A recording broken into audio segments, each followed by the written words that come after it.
hati bila ku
Monumen ini dipersembahkan bagi 7 pahlawan revolusi, korban kebiadaban gerakan 30 September PKI yang mencoba mengkhianati Pancasila yang sakti.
Cita-cita perjuangan kami untuk menegakkan kemurnian Pancasila tidak mungkin dipatahkan hanya dengan mengubur kami dalam sumur ini. Lubang Buaya, 1 Oktober 1965.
Peristiwa penganiayaan ini terjadi pada tanggal 13 Januari 1965 sekitar subuh di desa Kanigoro yang terletak tidak jauh dari kota Kediri. Ribuan orang-orang PKI menyerbu tempat training center pelajar Islam Indonesia. Kecuali melakukan pemukulan terhadap seorang kiai dan beberapa orang guru, mereka menginjak-injak kitab suci Al-Quran. 2 hari kemudian, pada tanggal 15 Januari 1965, di suatu desa juga di Kediri, ribuan orang-orang PKI menyerang petani Sudarno dengan dalih sengketa sawah. Kepala desa yang mencoba meleraikan dan menengahi tidak luput pula dari pengeroyokan dan penganiayaan. Pada tahun yang sama di Sumatera Utara, terjadi aksi sepihak PKI yang dikenal sebagai peristiwa Bandar Betsi. Peristiwa ini merupakan sengketa tanah milik negara dengan kaum tani yang menggarap secara tidak sah dan sebenarnya persoalannya telah diselesaikan secara baik. Tetapi kaum tani kemudian dihasut oleh orang-orang BTI PKI untuk menduduki kembali tanah itu secara sepihak melawan pemerintah. Dalam peristiwa ini seorang petugas Peltu Sujono tewas karena dikeroyok dan dianiaya. Aksi-aksi sepihak yang didalangi PKI ini juga terjadi di Indramayu, Boyolali, Klaten, dan berbagai tempat lainnya di Indonesia.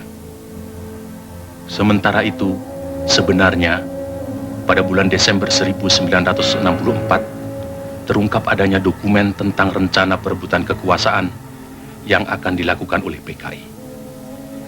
Namun oleh PKI dokumen itu dikatakan palsu dan malah menuduh balik bahwa fitnah itu sengaja disebarkan oleh lawan politiknya, yaitu Partai Murba yang Trotskist, dalam hal ini Khairul Saleh dan Sukarni. Juga dokumen yang semacam pernah tersiar menjelang pemberontakan PKI Madiun tahun 1948 yang juga disanggahnya namun kemudian terbukti benar. Dalam rangka persiapan gerakan perebutan kekuasaan negara, Partai Komunis Indonesia PKI membentuk Biro Khusus pada tahun 1964. Tugas Biro Khusus ini adalah melakukan infiltrasi ke dalam tubuh ABRI. Sifat kegiatannya rahasia, dan biro ini dipimpin oleh Sam Kamaruzaman sebagai ketua, yang bertanggung jawab langsung kepada ketua partai DN Aidit. Biro Khusus inilah yang kemudian diberi tugas oleh pimpinan PKI untuk menyusun gerakan 30 September 1965.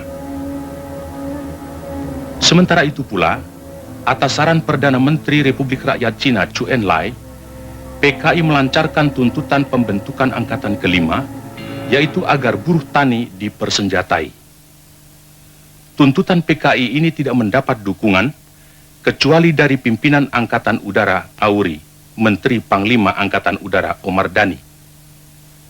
Sebaliknya, Menteri Panglima Angkatan Darat Letnan Jenderal Ahmad Yani secara tegas menolaknya.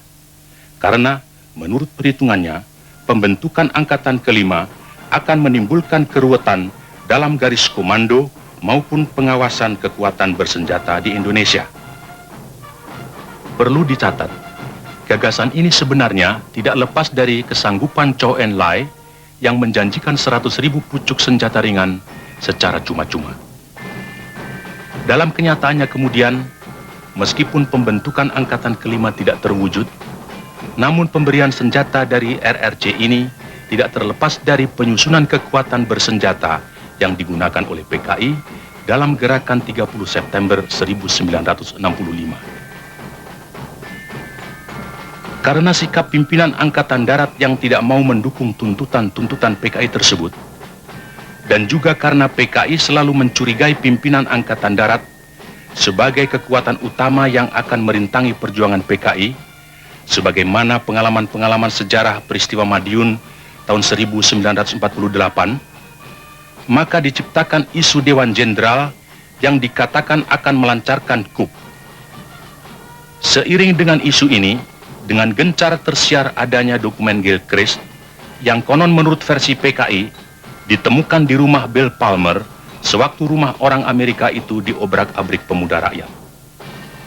Gilchrist adalah duta besar Inggris Dan dalam dokumen yang ternyata palsu itu tersebut kata-kata "Our local army friends" yang kemudian diinterpretasikan sama dengan Dewan Jenderal.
Maaf, kawan Edit, ada telepon.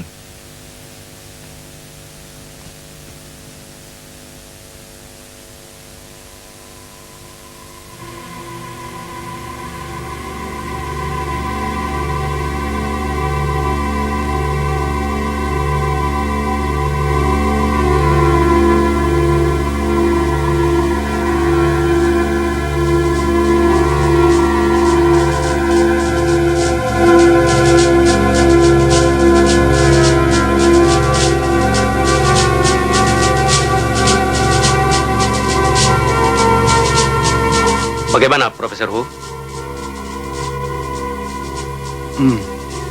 根据我们共同的诊断，苏总统的病情已经到了危险的状态。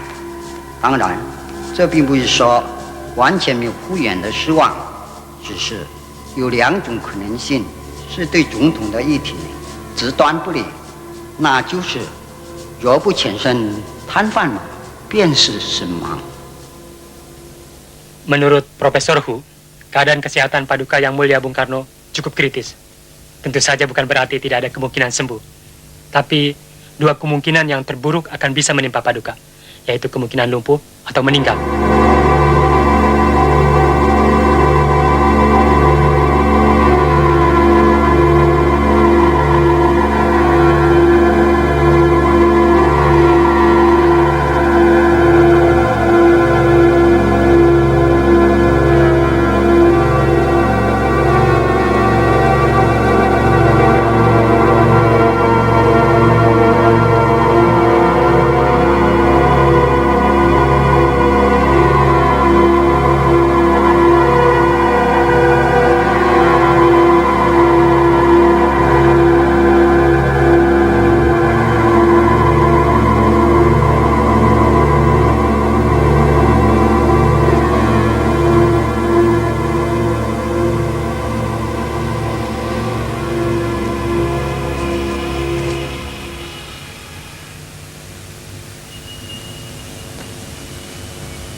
Tiap hari gue dikasih makan kikil kangkung.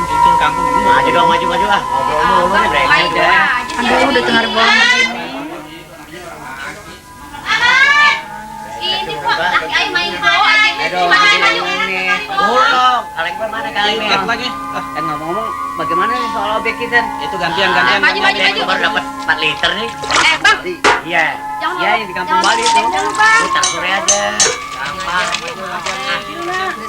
Masih hasil. Jangan lupa. Maju dong.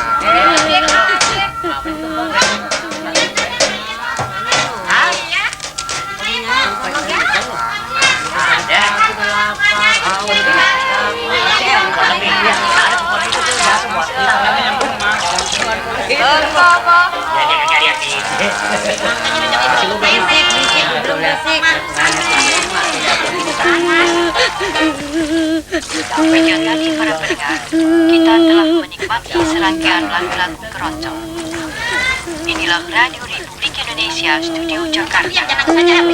Kita menantikan sekarang Warta Berita tepat pukul 13 waktu Indonesia bagian Barat.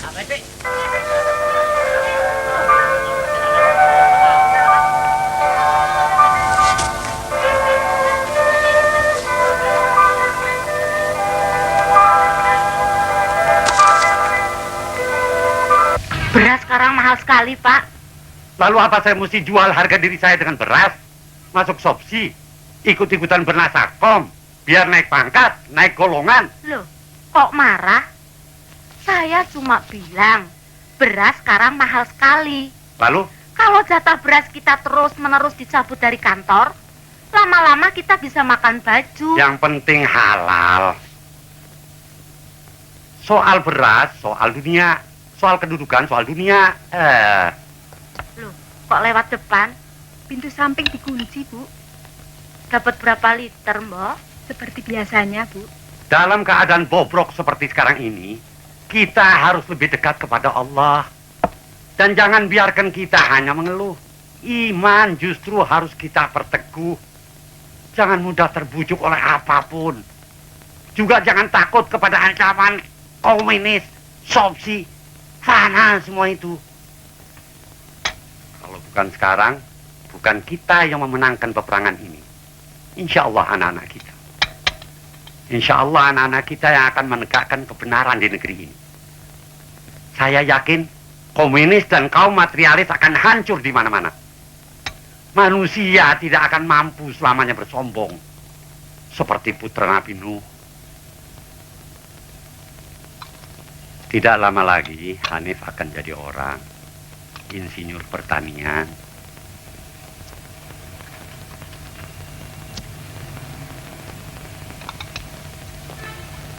Insya Allah dia akan menjadi salah seorang di antara pemuda-pemuda yang akan membangun negeri ini dalam keimanan.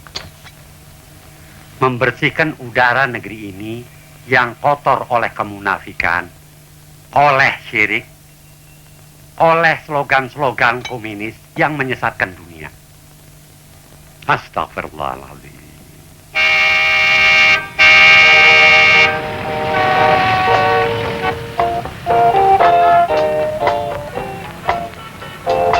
Mari kita bergembira, sukaria bersama, hilangkan sedih duka.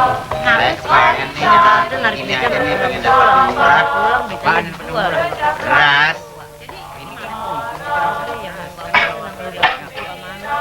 Pengen aja kok ngantuk begitu. Min, mau ikut dong.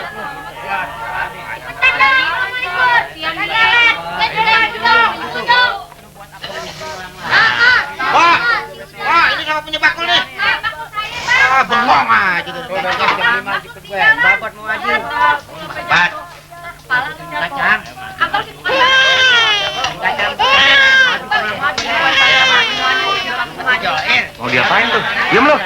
Anak kecil mau tahu aja. Belakang nih, jempet aja.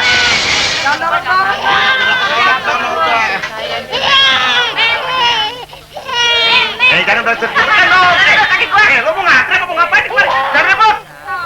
Satu-satu. Ya. Ini bocah lagi ini berisik banget sih lagi lo.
Jangan sepelekan latihan baris.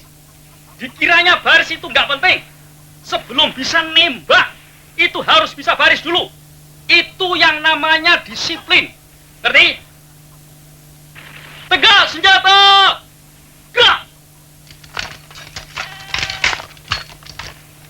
Masih juga salah. Lah wong baris aja nggak becus loh. Lah kok mau nggak nyani kolim? Goblok! Jangan kelamun.